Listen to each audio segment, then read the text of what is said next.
I'm Caitlin Gomez, coming to you live from GBTA Convention 2017 in San Diego. And I'm really excited because today with me is Suzanne Neufang from HRS, Vice President of Americas. Thanks for joining me. You're welcome. Glad to be here. So we're thrilled because GBTA just partnered with you on a recent study focused exclusively on simple meetings management.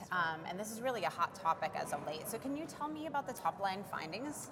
Sure. I think there were three main findings. The first and most important one is that 52% of companies that we surveyed book their simple meetings outside of their managed meetings program. So this isn't their managed travel program, but even outside of their managed meetings program. And then of those, the 70% of the respondents don't actually follow a required bidding process, which means that they probably have no idea if they're getting the best price or not. But I think the third main finding is that 77% who don't use a tool use consumer and leisure sites to go look for their hotel venue that they're looking to place their simple meeting. So of all the things that they're doing together, there is very little price control and very little compliance that's a part of it. Yeah, it's like everyone's kind of going rogue in the simple meetings department, right? You know? They have no idea what's going on. They're all doing their own thing, and it's really hard to manage, but it's also, hard to consolidate the spend and kind of do any movement with it, right? And the consolidation of spend is a huge issue, but the number one concern of travel managers in this space is actually duty of care. Yeah, so duty of care in that when you don't know who's at that simple meeting, you have no idea when something goes wrong what to actually do to help them. So that managed spend is another offshoot of it. That's certainly another key piece of it.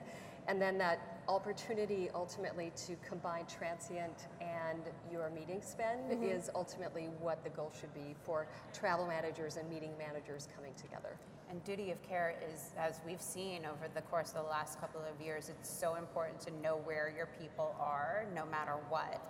Yes, and the more that you use an outside of company policy kind of booking mechanism and getting people there and doing it all on Excel spreadsheets, the less likely you are to actually have someone taking care of your travelers when they're on the road and they need your help. Yeah, exactly. Those darn Excel spreadsheets are going to be the death of us. Exactly. So what are some of the key recommendations that you would have to these travel buyers that are trying, and these meeting planners, right, that are trying to get control over it and trying to get oversight? What do you recommend? Yeah, first and foremost is to implement a solution. There are lots of great solutions out there for simple meetings, and part of that is to consolidate both the getting the best price that you can and having bids come in, because that's certainly a procurement best practice of all of the procurement people that we work with.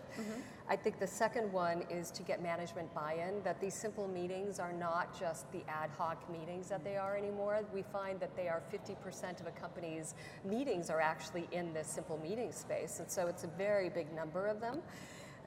But they often don't get the great attention that other bigger, more costly one-off meetings get. But it's a very big area, I think, of concern for companies.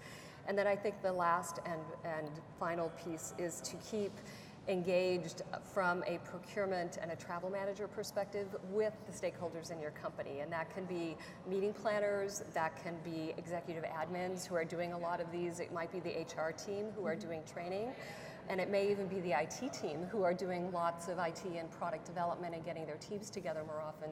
So I think those three are really the key top finding of recommendations that we have out of the study. And communicating, right? Always communicating. Collaboration and communication, one cannot underestimate. And I think this study and in partnership with you is really going to help travel managers have that data to have that conversation. We certainly hope so. Well, thank you so much for joining me. Thank you, Caitlin. From the GBTA broadcast studio, I'll see you next time. Thanks for tuning in.